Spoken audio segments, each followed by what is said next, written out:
నమస్తే. బీఆర్‌కే భక్తి ఛానల్‌కి స్వాగతం. ఈరోజు మనతో పాటు ప్రముఖ ఆధ్యాత్మికవేత్త, శ్రీ విద్యా ఉపాసకులు, వారాహి పీఠం వ్యవస్థాపకులు గురువుగారు వామన శర్మ గురువుగారు మన దగ్గర ఉన్నారు. గురువుగారిని అడిగి మనకున్న సందేహాలు నివృత్తి చేసుకుందాం. నమస్కారం గురుగారు. గురుగారు, సనాతన ధర్మంలో ఇప్పుడున్న ఈ కలియుగంలో మనం ప్రతిరోజు పూజ చేసే వాళ్ళు ఉంటారు సాధారణంగా. వాళ్ళు మామూలు టైంలో పూజ అయిపోయిన తర్వాత మధ్యాహ్నం, సాయంత్రం మాంసాహారం తినొచ్చా? మన ధర్మంలో ఉందా? తెలియజేయండి సార్.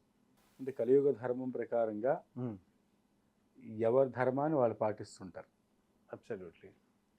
ఇప్పుడు ఒక్కొక్క నరుల్లో ఒక్కొక్క ఆలోచన ఉంటుంది. మానవుల్లో ఒకరికి లగ్జరీ కారులో ప్రయాణించాలని, ఒకరికి నడుచుకొని వెళ్ళాలని, ఒకరు సైకిల్ తొక్కితే మంచి జరుగుతుందని వాళ్ళ భావనలో ప్రయాణిస్తుంటారు. అవునండి. అలాగే ఈ సనాతన ధర్మంలో కలియుగంలో ఒక పూజ చేసేటప్పుడు ఇప్పుడు దేవతార్చన చేయాలి. అవును. ఉదాహరణకి వెంకటేశ్వర స్వామి వ్రతమే ఉంది, చేసుకుంటున్నాం. ఆ సమయాన్ని బట్టి ఆ రోజు మద్య మాంసాదులను నిషేధిస్తాం. అవునండి, నిషేధిస్తాం. ఆ రోజు బ్రహ్మచర్యం, ఏకభక్తం అన్ని చేస్తాం. ఓకే, అదొక ధర్మం కదా. అవునండి. అది ఆ ధర్మం ప్రకారంగా ఆ రోజు ఆ మనిషి, ఆ దంపతులు, ఆ కుటుంబం మంచి పదార్థాలు తింటూ సాత్వికంగా వాళ్ళకి కావాల్సింది స్వామివారికి ఇస్తారు. స్వామివారి దగ్గర నుంచి తీసుకునేది మనం తింటాం, నైవేద్యాన్ని ప్రసాదంగా స్వీకరిస్తాం. అంటే వాళ్ళ ధర్మం అది, ఆ రోజు జరగవలసిన ధర్మం. ఓకే.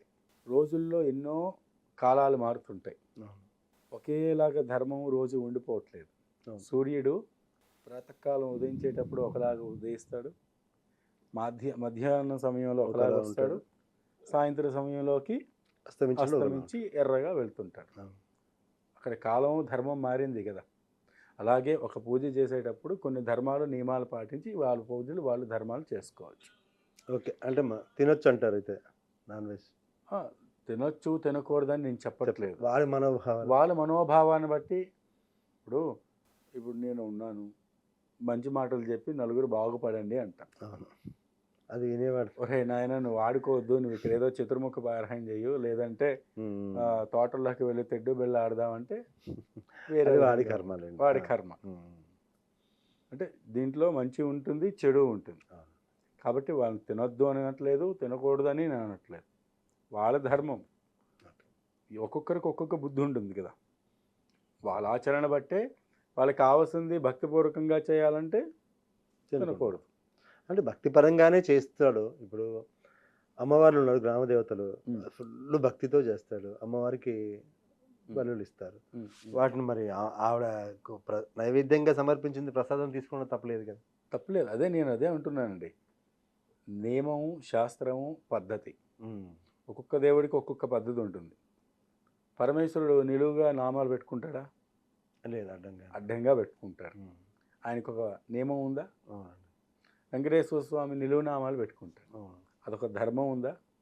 అంటే ఆధ్యాత్మికంగా చెప్పుకొని వెళ్తాయి. అలాగే ఒక్కొక్క దేవతామూర్తికి ఒక్కొక్క బలులు ఉంటాయి.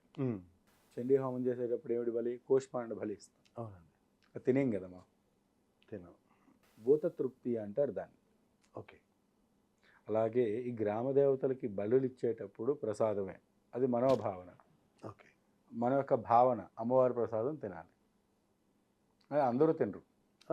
ఎవరి ధర్మం ఎవరు దీంట్లో ఉంటుందో, ఎవరు ఆ ధర్మాన్ని పాటించే వాళ్ళే తింటారు. ఎగ్జాక్ట్లీ.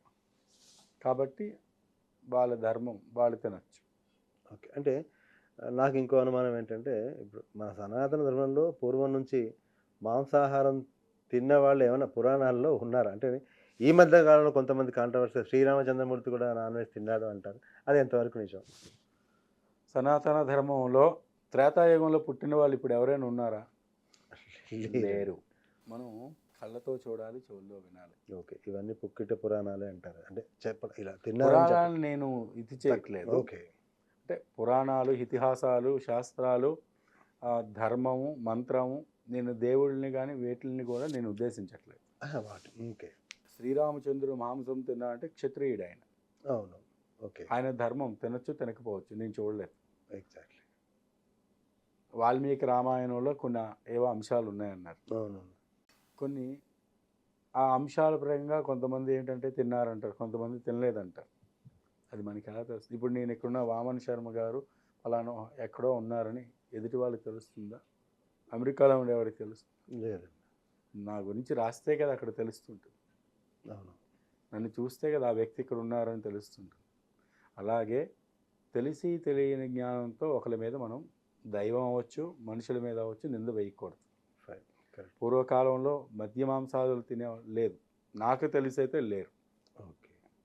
పూర్వకాలంలో ఉన్నికాటికి దుంపలు, ఆకులు, అలములు ఇవన్నిటిని తినేవాళ్ళు నా వరకు తెలిసిన వాళ్ళైతే ఉన్నారు. Fine sir. కాబట్టి ఎవరి మనోభావాలను బట్టి వాళ్ళు వ్యవహరించుకుంటే ఎవరి ధర్మాన్ని బట్టి వాళ్ళు చేసుకుంటే తప్పలేదంట. చాలా చక్కటి వివరణ. ఎందుకంటే అటు కాంట్రవర్సీ కాకుండా చాలా చక్కగా వివరించారు సార్. ధన్యవాదాలు సార్. వాసుదేవ.